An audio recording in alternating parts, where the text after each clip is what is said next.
rise in body or spirit as we sing Solidarity Forever.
Welcome to First Unitarian Church of Rochester. Happy Sunday after May Day and the beginning of our season of solidarity as we explore solidarity in May and June in our blooming season. I'm Reverend AJ. I use he and him pronouns. I'm one of the ministers of this church where our mission is that through spiritual connection in community, we listen deeply to others and ourselves. We open to wonder and transformation, and we serve together with love and humility. I am leading the service today, the worship service today. I'm preaching, but I can't do it alone. I've got a lot of help, and today I'm excited to welcome Jan Cook to lead the pastoral meditation. Jan is a longtime meditation teacher and Buddhist practitioner here in our church and in our First Unitarian Buddhist Fellowship, where members and friends of all various Buddhist lineages and those who simply like a quiet place to be together gather for meditation. We've also got Grant doing as our worship associate, Pablo and the wonderful First Unitarian Choir. The AV team is keeping us all connected and electrified, and all of you come together to make church, to make Sunday morning possible. You are the community, so we are grateful for your presence here today. A few quick announcements.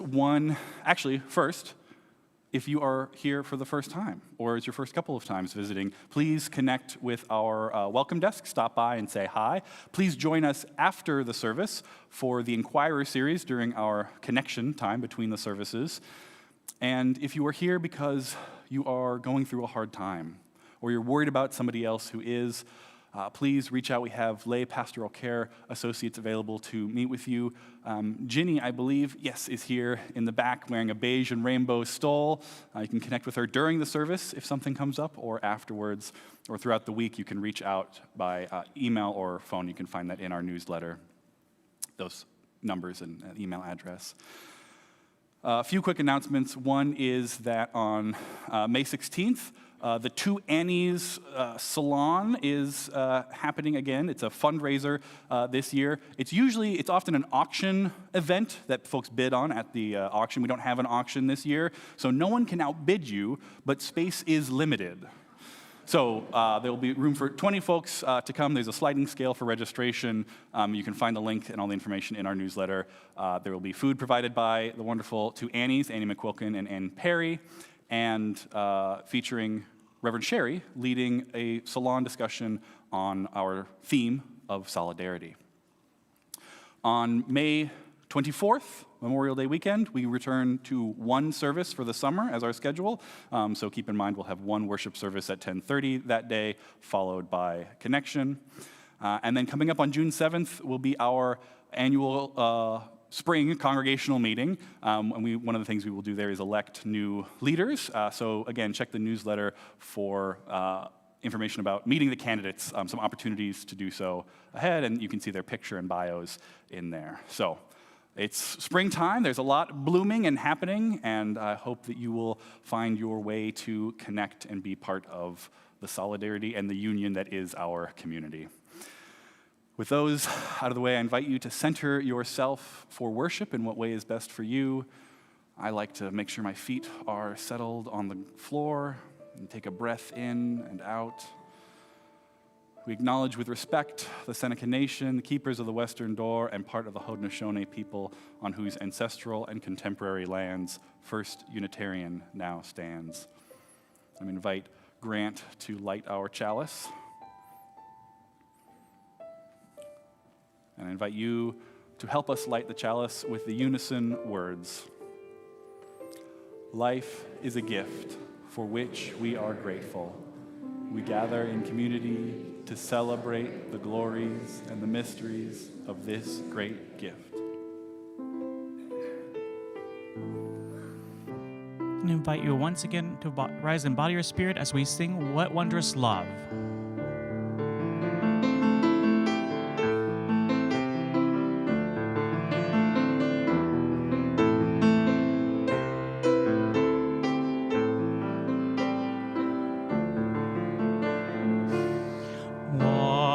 Wondrous love is this, oh my soul, oh my soul. What wondrous love is this, oh my soul.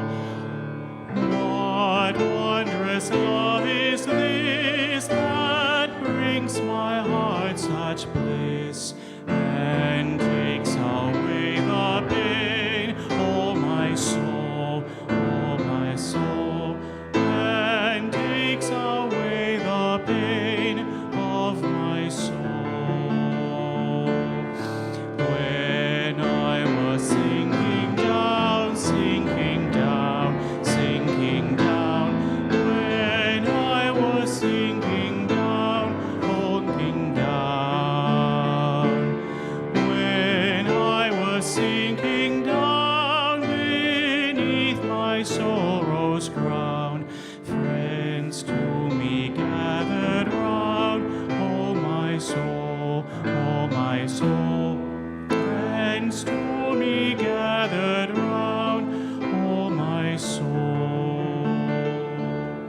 To love and to all friends I will sing, I will sing. To love and to all friends I will sing.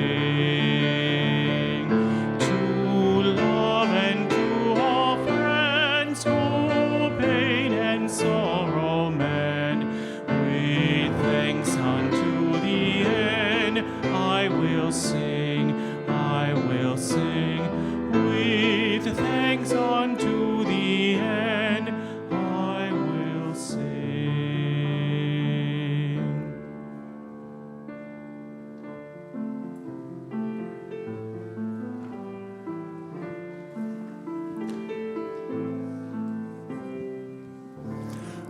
My name is Grant Koss. I use he, him pronouns. And I'm thinking of some of our opening words, introductory words, and how we gather in community. And I'm thinking of the primary elements that go into community for myself. It's really agency, solidarity, and significance. Agency, we make choices. And solidarity, we have a sense of belonging in coming together, having made the choice to come together. And then significance, we have common purpose, and knowing that the things that we do together and actions that we take together have meaning, significance, solidarity, and agency. And I had the opportunity earlier this fall to be part of a different kind of community, one I'd not experienced before. I had the opportunity to teach a public speaking class to a group of incarcerated men about an hour away from here. These were individuals, about 15, 16 individuals, ranging from about 25 years old to almost 80 years old. Some were, a number were serving for, they had significant sentences. And over the course of the 3 or 4 months, I really kind of saw how they kind of made for community, but made for community not with those elements that I thought. Certainly, solidarity and significance were at work there, but in terms of their agency, I mean, you would think their ability to make free choices is highly constrained. Many of us would say they really had no choices. COs told them what to do, where to go, and what have you. But I learned over those 3 or 4 weeks that they really leaned into solidarity, that sense of belonging and significance, what their purpose was. Their purpose was, in many instances, individual, but they could all come together for each other. They wanted to better themselves just by taking a class, a basic speech class. They wanted to do that, and they all had that common purpose, and they belonged to that common purpose. And I think it was a significant thing to learn that where one of those elements was not there, they did, and I think maybe all of us too can lean into these other elements, these other forces. I think, reading the paper, you can look out and see that our individual agency can be a little bit more constrained in subtle ways and in not so subtle ways. So it could be one of those reasons why we come here on Sunday mornings and at other moments to lead into these other things, our senses of belongings and the common purpose we have together. Thank you.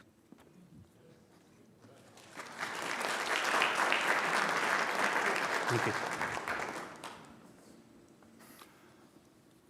I have a story for all ages. Jesus was a teacher of love. He encouraged people to be more to share more, to love more, and to forgive more. And he went around with a group of followers called the apostles, and he tried to teach them the message he was trying to convey. And sometimes they had a hard time with that. And so he would often tell them stories, or what we call parables, to try and communicate his ideas. So I have a parable for you this morning. It is a parable of the shepherd.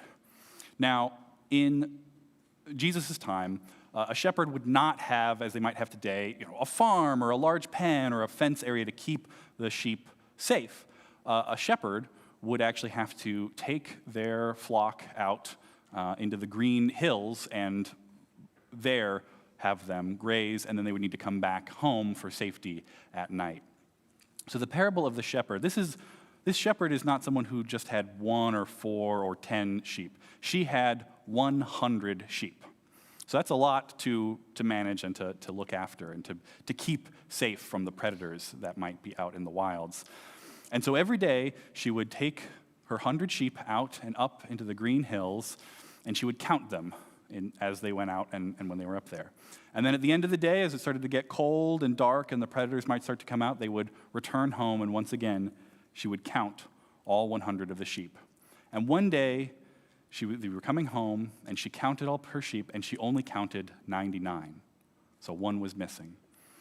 And although it was dark and cold, and the predators out there might hurt her as well as the sheep, she went out back to look for the one sheep that was missing. So Jesus was trying to teach his disciples 2 things. One is that the great mystery called love, that some, including Jesus, called God, that love loves each of us and will always be there and look for us even when we are lost or scared or hurting. And the other point that he wanted to make is that each of us is part of that great unfolding mystery called love. We each have a role to play. We are each called to pay attention and look for who is missing, who is excluded, who is hurting, who is in danger. Because love does not sit and wait. It does not ask us to rest and wait, but asks us to act in solidarity and in compassion, to reach out and to be present with those who are hurting or lost. And so I hope that this story unfolds in your heart until we are together again. I'd like to invite up Allison.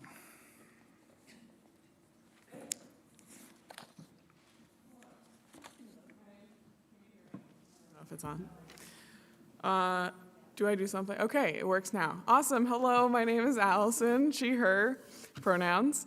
I grew up attending the Conejo Valley Unitarian Universalist Fellowship in Thousand Oaks, California, and I have very vague early childhood memories of the congregation meeting in this cool rustic space with a very amazing jungle gym that my sister fell off of and had to get stitches on her chin. But for most of my childhood, church happened at the local senior center. And to be honest, it was kind of a bummer as a kid going to church at the senior center where we rented space for just a few hours a week. When I moved to the Northeast to go to college, I learned that there were Unitarian Universalist congregations that owned their own buildings and had done so for decades or even centuries. Congregations like First Unitarian Church of Rochester that held activities in the building outside of Sunday mornings and don't have to pack up immediately after every worship service and shove all evidence of church into storage lockers. Check out this building. This is our building. This space belongs to us, and we belong to it. It's not as young and efficient as it once was, but it's doing what it can to keep us comfortable through Rochester's intense seasons. Despite the creaks and cracks, it's holding strong and providing us room to worship, to wonder, to discuss, to dabble, to rally, and to rest. But now the building also needs us to show up for it. The current capital campaign is our chance to ensure that these walls can serve as a home for generations of UUs to come. I had a fabulous chat a few weeks ago with Susie and John Farrell, who I haven't seen yet today. Are they here? Hello! Hi, Susie. Over margaritas during happy hour at a bar just down Winton Road. That's right, happy hour. These conversations do not have to be coffee-based, in fact. We had a wonderful conversation about the congregation and life in Rochester, and I appreciated that they didn't make me commit to a number while we were sitting there knocking back $3 well drinks. But later in the week, when I spoke with my non-UU husband about how much to contribute, the fuzzy feeling was still with me. I have become a part of this congregation, and I have benefited from all that prior members and generations have put into it. Importantly, that comes with a responsibility to do the same for the next generation. The global economic situation right now is unsettled, to say the least, but let's not let that stop us from doing what we can as a community to do this right. Each of us can only contribute what we can, but pooled together, these contributions can go a long way. So take a moment now to appreciate that we have a space to call our own. And when you get a chance to meet with representatives of the Capital Campaign, whether over tea or tequila, please consider making a gift that's extra meaningful for you.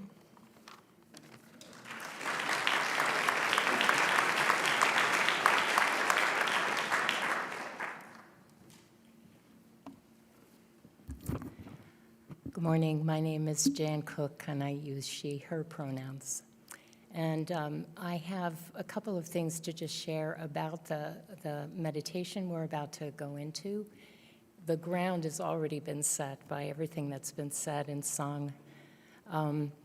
But this comes from the tradition of metta, which is a Buddhist concept of sharing love and compassion and wisdom and clarity. And particularly this meditation comes from the lineage of Thich Nhat Hanh, My Dharma brother and I share that connection with him, with Thich Nhat Hanh, who was nominated by Martin Luther King for the Nobel Peace Prize for the work that he did in Vietnam during the war. Much like the monks walked recently in our country from Texas to Washington, D.C., these monks walked through the battlefields in Vietnam.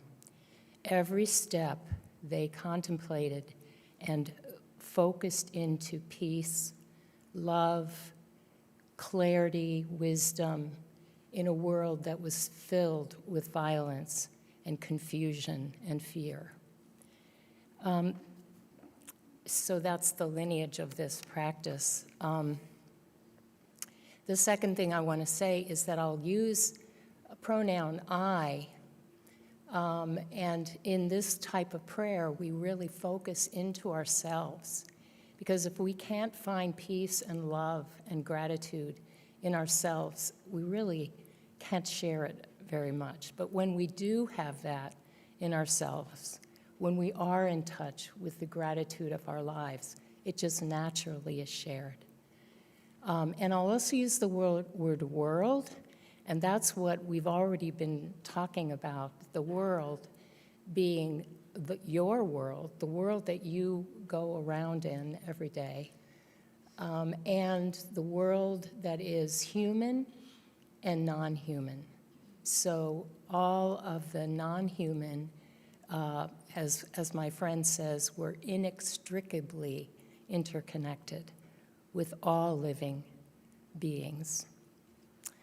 So I will ring the bell 3 times in the tradition, and this is the time for you to settle into your chair, and you can close your eyes, open your eyes, but just begin to arrive. Arriving in your body in this chair that's been stacked and restacked and unstacked and restacked and set down for you this morning. This chair crafted for you to hold your weight.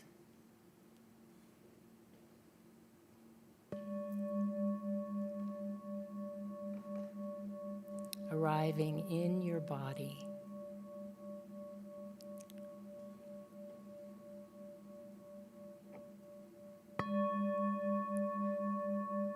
Arriving in your breath. Exactly as it is.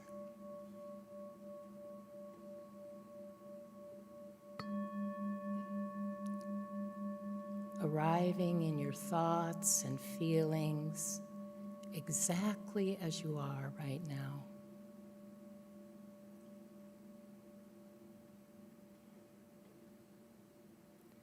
Finding a place in relationship with this chair,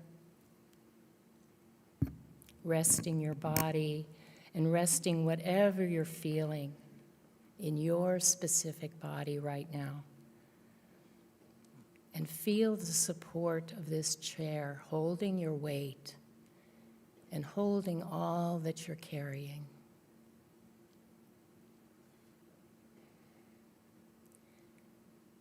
Feel the expansive space of this sanctuary above you, behind you, to either side of you, in front of you, and beyond the walls into the sky, the grounds, the green ones, the flying ones, the singing ones.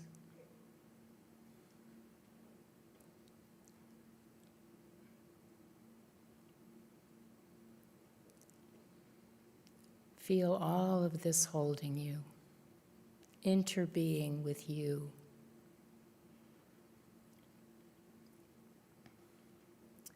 In our world, there is both fear and courage.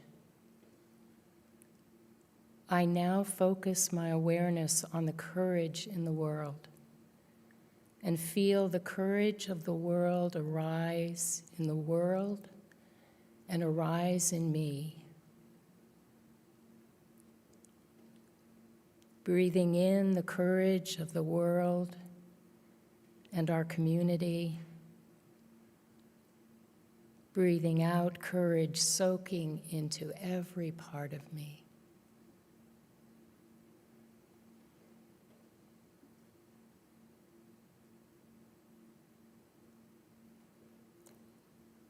In our world, there is both intentional distraction and shared clarity. I know I focus my attention on the wise clarity of our human and beyond human world, and let the clarity of the world arise and arise in me. Breathing in clarity and wisdom. Breathing out clarity, infusing every part of me.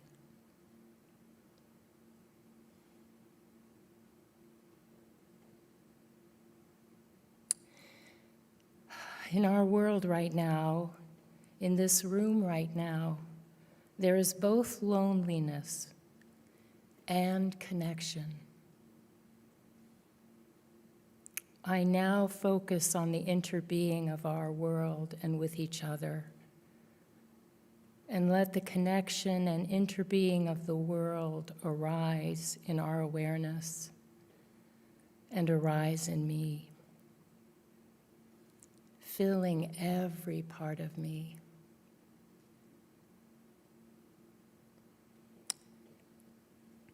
Breathing in connection, breathing out interbeing with all around me. Breathing in, letting in the support and care around me.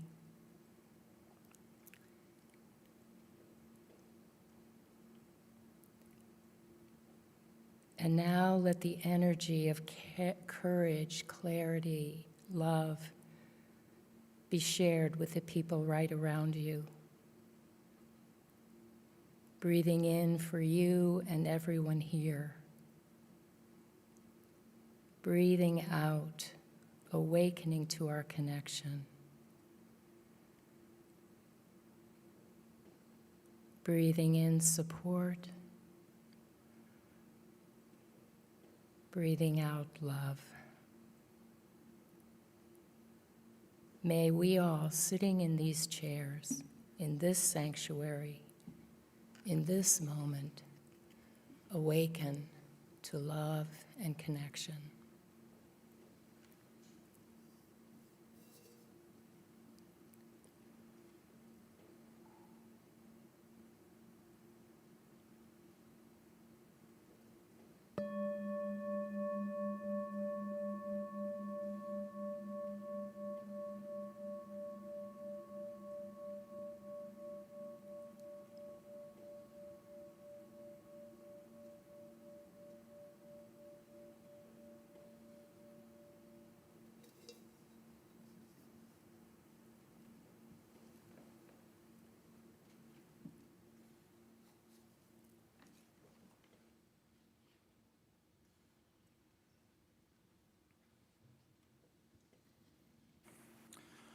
We enter now into ritual, to bring what is on our hearts and lay it on the altar of community and spirit. Honoring the complexities of life, I invite you to bring to mind, bring to your heart's awareness, whatever grief or growth or gratitude is alive within you. Online, you're invited to share what this may be in the chat, and here in the sanctuary, you'll be invited forward to light a candle at one of our altar tables. There's a basket of electric candles in the back if you prefer to use those. And if you'd like an usher to bring a candle to you, please simply raise your hand. May we now share in this ritual of community care as we witness to one another's hearts.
all that we hold in our hearts for ourselves, for each other, and for the world is held now in this community and by the larger unfolding mystery of love that holds us all, always. Amen. Ashe. And blessed be.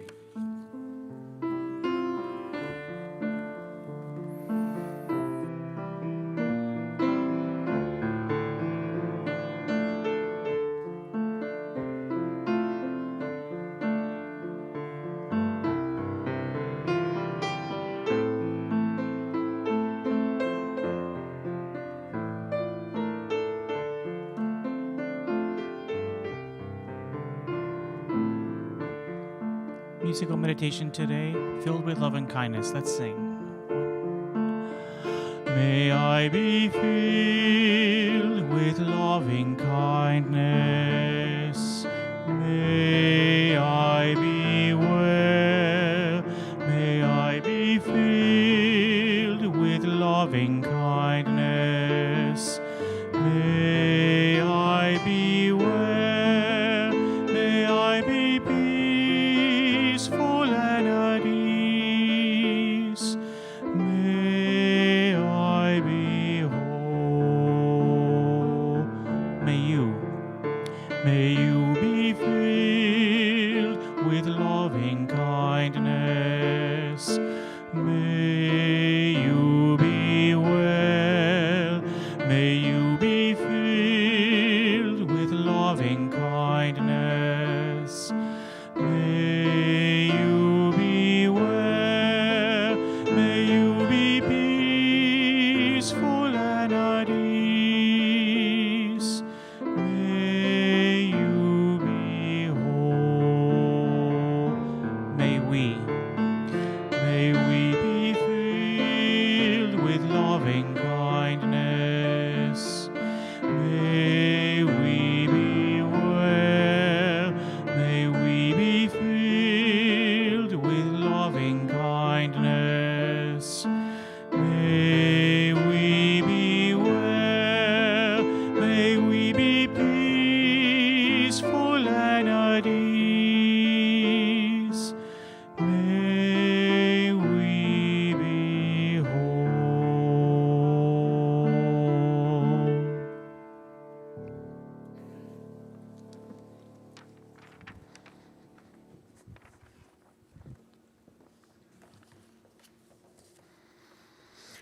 All that our church is and all that our church does is made possible by the time, talent, and treasure that we give to our shared mission.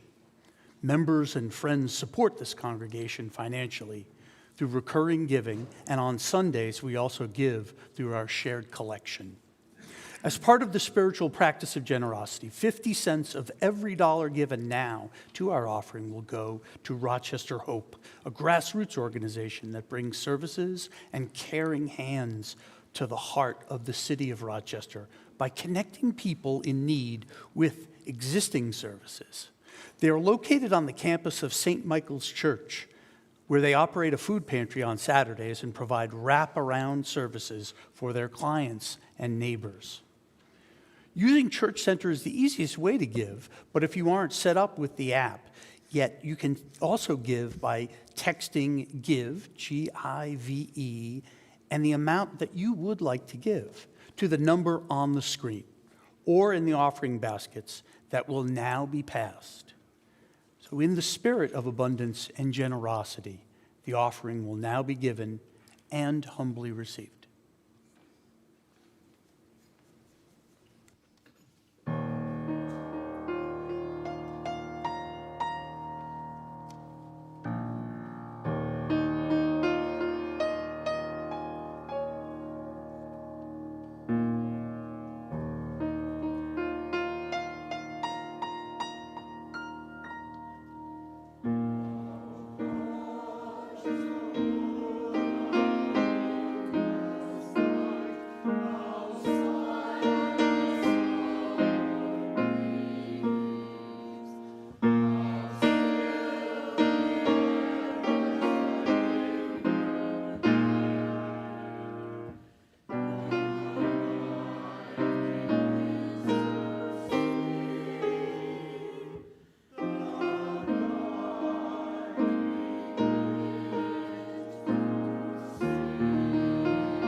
Our reading this morning is from the French philosopher Simone Weil, with minor adaptations to update gendered language. In the first legend of the Grail, it is said that the Grail, the miraculous vessel that satisfies all hunger by virtue of the consecrated host, belongs to the first comer who asks the guardian of the vessel, a king 3/4 paralyzed by the most painful wound, "What are you going through?" The love of our neighbor in all its fullness simply means to be able to say to them, "What are you going through?" It is a recognition that the sufferer exists not only as a unit in a collection or a specimen in the social category labeled unfortunate, but as a person, exactly like us, who was one day stamped with a special mark by affliction. For this reason, it is enough, but it is indispensable to know how to look at them in a certain way. This way of looking is first of all attentive. The soul empties itself of all its own contents in order to receive into itself the being it is looking at, just as they are, in all their truth. Only one who is capable of attention can do this. So who is capable of attention? Is it only those who are ordained, those set apart as ministers and chaplain, who might provide this attentive presence and care? Well, no. In Unitarian Universalism, our faith tradition has long held that the answer to this question is no. Everyone is capable of offering the grace of caring attention.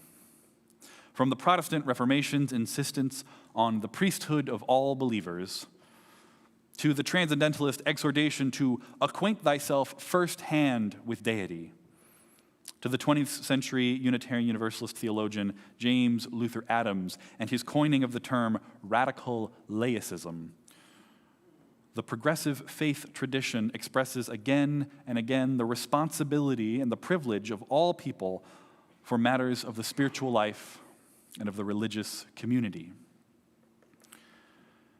Now, Adams, writing in the 20th century, added to that older concept of the priesthood of all believers, he added the concept of the prophethood of all believers.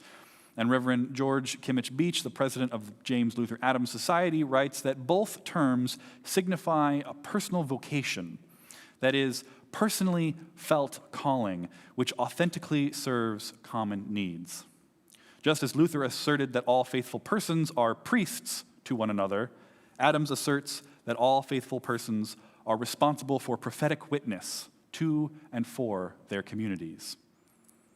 And to this I want to add, or rather emphasize, that part of that priestly role is also the pastoral, as in pastoral care, like the shepherd tending to their flock.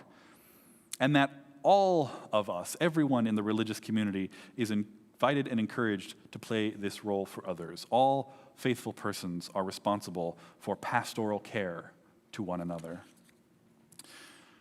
So we sometimes use this word a lot at First Unitarian or in Unitarian Universalist churches and many Christian churches as well. But what is pastoral care? What do we mean by that?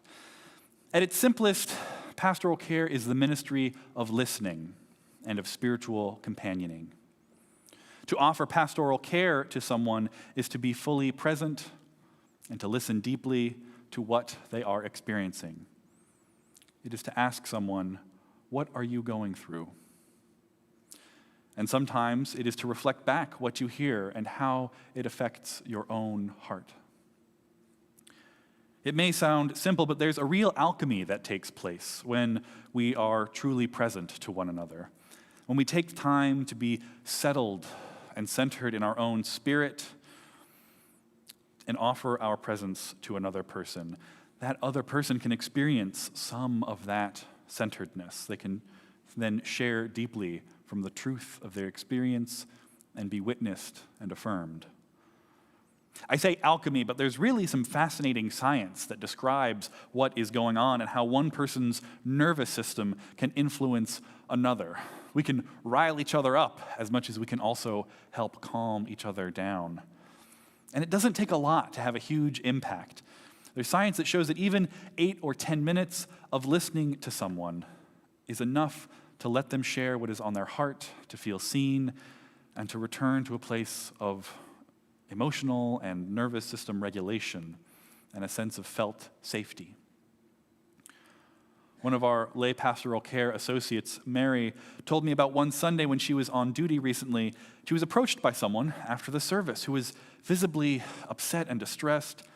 And it turns out this was someone who had experienced a loss recently. And after talking to Mary, his affect and his demeanor calmed down and settled.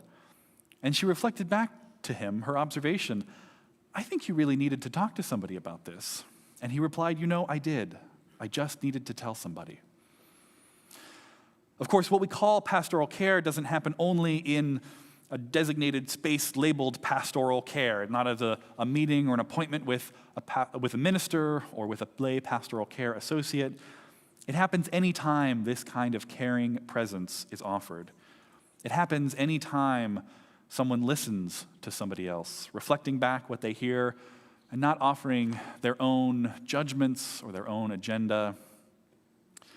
The Quaker educator Parker Palmer offers us this mantra: no fixing, no saving, no advising, no setting each other straight, as a reminder of how to listen deeply and authentically. And I hear some of you repeating this along with me, because for those of you in our Soul Matters groups, you may be familiar with this phrase, because Parker Palmer's Quaker approach to small circles of trust really informs how we do small group ministry here at First Unitarian. Soul Matters is all about the gift of deep listening. And I don't mean gift as in some gift, some skill that some people are bestowed with and others are not. I mean gift as in it's a gift that anyone can give to anyone else. And Soul Matters is a place where you are invited to practice the kind of listening, the kind of presence, the kind of witness that makes this pastoral care possible. In many ways, the biggest hurdle for a lot of people is simply being able to tolerate silence and be open to what is in front of them. But even without being in a small group ministry dedicated to this particular effort, you can practice this every day with whoever is around you. You can practice it on Sundays as you greet old friends and new ones, as you connect in small groups during connection between the services, and even as you come forth for the ritual of community care. I want to give a shout out here of gratitude to Paul Swain, who designed and built the altar tables that we use now almost every Sunday for this ritual. We considered different versions of what kind of candles and what the tables would be built for, how they would all work together.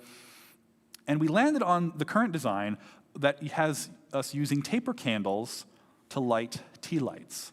And the reason we like this is because it requires the tapers to be passed from one person to the next down the line. This moment of physical exchange is fleetingly brief, but it can be emotionally powerful, a moment of witness. And it's an important reflection of that theology of mutual care, of radical laicism. Yes, someone comes up here and leads a prayer or meditation. Yes, we are creating this space, and yes, we have the lay pastoral care associates and the worship associate there present now to witness.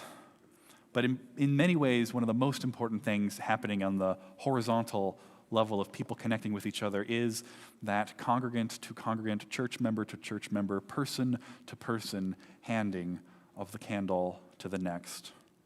We are each a part of that great unfolding mystery of love, and this ritual is a chance to embody that. Because the whole point of pastoral care or that prayer or meditation or this ritual of community care is to offer witness and solidarity, to offer our attention and our presence. You don't need to know what someone is lighting a candle for in order to offer them the warmth of your presence, handing them the tool, the taper, the thing that they will use to honor the sacred contours of their life by lighting a candle. So when you have the capacity, that is, when your own needs are met, when your nervous system is settled and your spirit is centered, when you are able to provide that attentive presence to others, I encourage you to take every opportunity to do so. Give someone that you are thinking of that 8-minute call to check in. Linger a little bit in the church hallway after service or after an event, and take the time to really ask, what are you going through? Rather than the routine of, how are you? These are not just nice things to do that I'm suggesting, but ways to live out our shared UU values, to honor the inherent worth and dignity of every person, to offer solidarity, to make more space for love to come to life in our living. Now, of course, the flip side, when your own needs aren't being met, when you are seeking care, when you are suffering or overwhelmed, you may not be able to give this gift quite directly, but you can still offer something to others, which is you can offer others the opportunity to pastor to you. It's a pretty good deal, of course, being the care receiver, but it is no less a part of leaning into the mutual solidarity of community care. So please, as your pastor, I implore you, reach out to somebody when you need to. And if you aren't sure who to reach out to me or to our pastoral care line. Let us know what is going on. Because it's a big congregation. I only know what people tell me. Our pastoral care associates can only reach out to you if we hear from you or if somebody else suggests that we check in. And as someone who, like perhaps many of you, I'm trying to limit the amount of time I spend on social media and certain sites more than others, I want to note that there is no longer a single public square of social media, if there ever was one. Which means that if you share a personal update publicly on any given website, there's no guarantee that I or anyone else necessarily sees it to then offer that care and that check-in. So if you want church to know what is going on, please reach out and let us know directly. And on the flip side, inquire with others. Ask them what they are going through. I want to end with 2 verses of Scripture that encapsulate what we're talking about and which emphasize, I think, that it's not just about the hard stuff, right? It's about sharing in the joys of life as well. Because ultimately, this is about being present to one another and seeing somebody else's life as part of your own and vice versa. That solidarity piece. So the Apostle Paul, describing the marks of a true Christian in Romans 12:15, says, "Rejoice with those who rejoice and weep with those who weep." And echoing the same sentiment across time and space, Krishna, the Lord of Yoga, announces in the Bhagavad Gita, chapter 6, verse 32, "Who burns with the bliss and suffers with the sorrow of every creature within his own heart, making his own each bliss and each sorrow. Him I hold highest of all the yogis."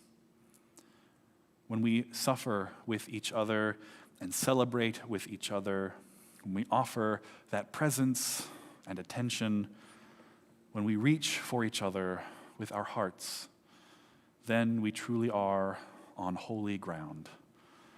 And in that spirit of solidarity and mutual care, I invite you to rise in voice, body, and spirit to sing our closing hymn, "On Holy Ground."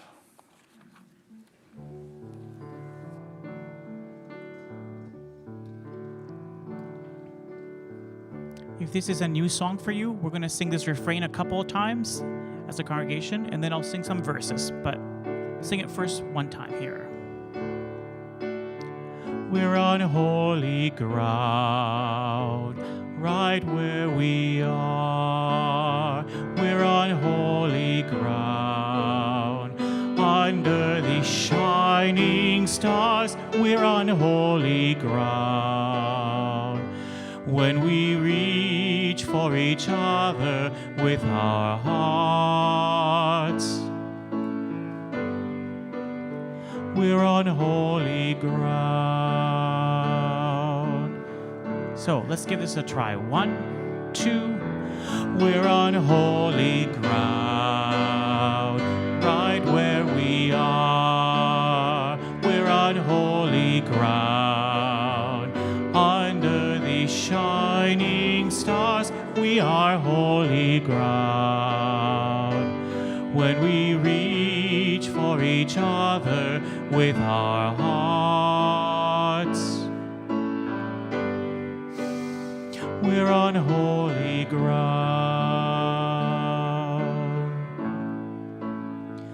If life is a journey between birth and death, then every step we take matters with every breath. And each path we follow leads us somewhere or to someone to walk beside. We're on holy ground, right where we are. We're on holy ground, under these shining stars. We're on holy ground. When we reach for each other with our hearts, we're on holy ground. If we are all pilgrims between here and there, then everyone we meet matters each day we share. And no one's a stranger, just a cousin or a sibling we didn't know. We're on holy ground, right where we are. We're on holy ground, under these shining stars. We're on holy ground. When we reach for each other with our hearts, we're on holy ground.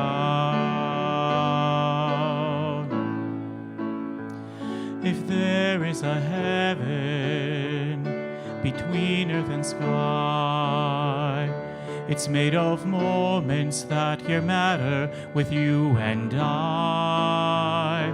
There's no destination more full of grace than this place where we meet again. We're on holy ground, right where we are. We're on holy ground, right near these shining stars. We're on holy ground. When we reach for each other with our hearts, we're on holy ground.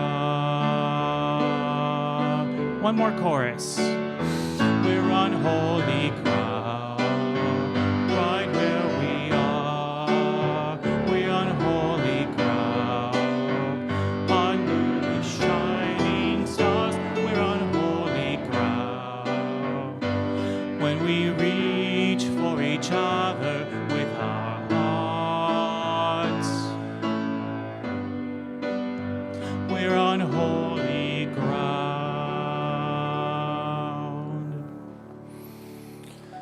Please join us during Connection for more opportunities to connect in community. We have the Inquirer series. Today will be a campus tour and an orientation to our building. So remember, the Inquirer series is open to anyone interested in the topic, not just newcomers, but we'll begin in room 119, just through those doors there. We have the Crafty Circle, the school's partnership brunch fundraiser in the Susan B. Anthony Lounge. Upstairs, we have the This Is What Democracy Looks Like group. The People's Pantry volunteers are gathering. Pride Group is having its gathering. And Good Grief. You can come learn about a new support group from our lay pastoral care team for folks experiencing any kind of grief. Please join me now in the words to extinguish our chalice as I invite Grant back to extinguish the flame as we share in our unison words. We extinguish this flame, but not the light of truth, the warmth of community, or the fire of commitment. These we carry in our hearts until we are together again. May you go forth held by the love of this community and by the larger unfolding mystery of love, ready to offer witness and solidarity and attention and care to all you may meet. May it be so. I love you. Go in peace.